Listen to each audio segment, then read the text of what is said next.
Good morning বন্ধুরা, সবাই কেমন আছো? আশা করি সবাই ভালো আছে, আমিও ভালো আছি। আজকে রান্না করব শঙ্কর মাছ। আর দেখো বন্ধুরা, মাছটা এখন আমি একটু গরম জলে ধুয়ে পরিষ্কার করে ছালটা তুলে নেব কেটে। এখন 2 মিনিট একটু গরম জলে মাছটাকে ডুবিয়ে রেখে তারপরে ছালটা কেটে ধুয়ে তুলে পরিষ্কার করে নেব, তারপরে রান্না করব। আমি এখন মাছটা কেটে ধুয়ে পরিষ্কার করে নিয়েছি। এবারে নুন হলুদ মাখিয়ে রাখবো। এবারে আমি কিছুক্ষণ নুন হলুদ মাখিয়ে রেখে দেব, পরে তারপরে রান্না করবো ভেজে। আমি এবার স্নান টান করে রেডি হয়ে গেছি। আমার ঠাকুরকে দুধ দেওয়া হয়ে গেছে, আমি এবার রান্না করবো। এই দেখো আমার বজরং বলি ঠাকুর কৃষ্ণ ভগবান, আমার ধূপ টুপ দেওয়া হয়ে গেছে। আমি এবার রান্না বান্না করবো। আমি ওখানে মশলাগুলো বেটে নিচ্ছি।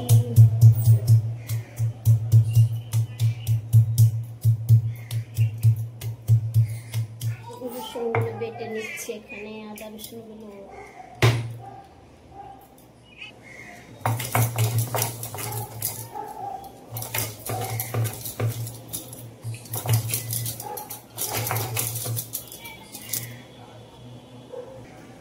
দেখো আদা বেটে নিচ্ছি।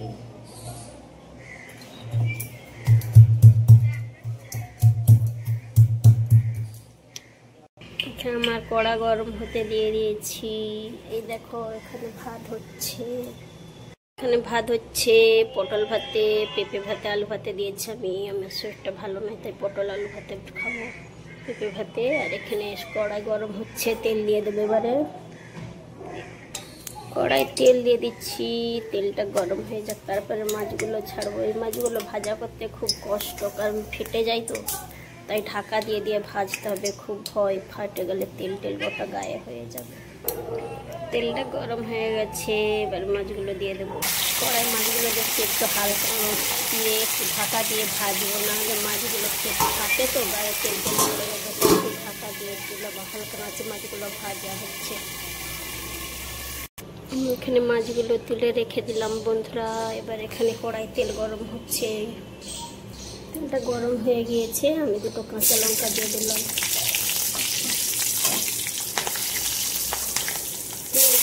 বন্ধুরা পেঁয়াজটা লাল লাল করে ভেজে নেব।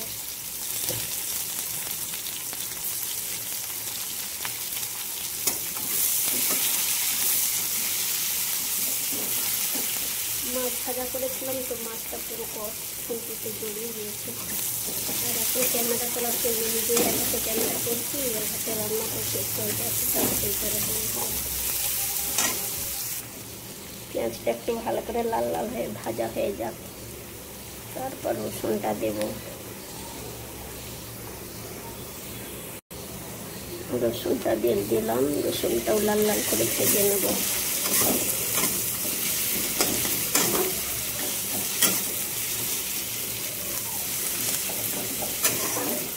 কার কার শঙ্কর মাছ খেতে ভালো লাগে একটু কমেন্ট করে জানাবে। আমার তো ভালোই লাগে, কিন্তু এখন আমার শরীর খারাপ, আমি এখন খাবো না। আমার মেয়ে আছে, বর আছে, ওদের জন্য বানাচ্ছি। পেঁয়াজ রসুনটা ভাজা হয়ে গেছে, আমি এবার আদাটা দিয়ে দেবো।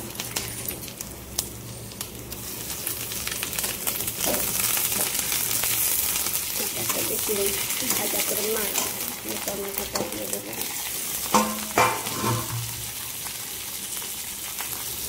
টমেটোটা দিয়ে দিয়েছি, একটু জল দিয়ে দিচ্ছি, কারণ টমেটোটা একটু গলবে, মশলাটা একটু সেদ্ধ হবে। একটু অল্প পরিমাণ নমক দিয়ে দিলাম, নুন, কম করে একটু লঙ্কার গুঁড়ো, আন্দাজ মতো সব, একটু হলুদের গুঁড়ো, সবগুলো একসাথে দিয়ে একটু কষে নেব। একটু জলটা দিয়েছি যাতে মশলাটা টমেটোগুলো ভালো করে গলে যায়, সেদ্ধ হয়ে। একটু ঢাকা দিয়ে দিই। জলটা মরে গেছে, এবার মশলাটা ভালো করে কষিয়ে নেব, টমেটোটা যাতে গলে যায়।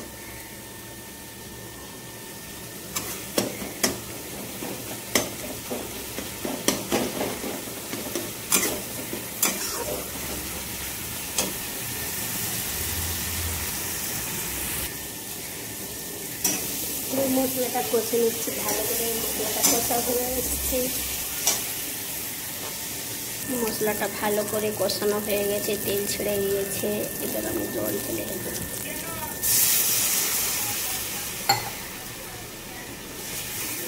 বেশি জল দেবো না, কারণ এই মাছ বেশি ঝোল ঝোল ভালো লাগবে না, একটু কষা কষা করে রান্না করতে হয়। আমরা কীরকম করে রান্না করে বন্ধুরা আপনারা তো সবাই জানবে।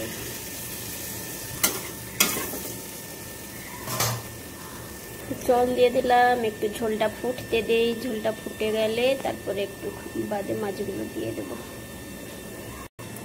মাছগুলো দিয়ে দিলাম, ঝোলটা একটু মরে গেছে, আর একটু মাছগুলো সেদ্ধ করে নেবো ফুটিয়ে। মাছগুলো একটু সিদ্ধ হয়ে যাবে। একটু মাছগুলো তো দিয়েছি, বেশি ঝোল করবো না। বন্ধুটা দেখো, একটু হালকা ঢাকা দিয়ে 2-5 মিনিট মাছগুলো ফুটে একটু সেদ্ধ হয়ে যাবে। মাছটা হয়ে গিয়েছে, এবারে একটু নামিয়ে নেব। আমার রান্নাটা কমপ্লিট হয়ে গেছে বন্ধুরা, দেখো কেমন হয়েছে, তোমরা সব একটু কমেন্ট করে জানাবে। আর এখানে একটু লাস্টে আমি দুটো কাঁকরোল কেটেছি ভাজা। এই যে এখানে কাঁকরোল কেটেছি, কাঁকরোলটা আমি ভাজা করব। আর আজকের মতন ভিডিওটা আমি এখানেই বন্ধ করলাম। টাটা বন্ধুরা, ভালো থেকো, সুস্থ থাকো সবাই। আমি ভিডিওটা এখানেই শেষ করলাম। টাটা।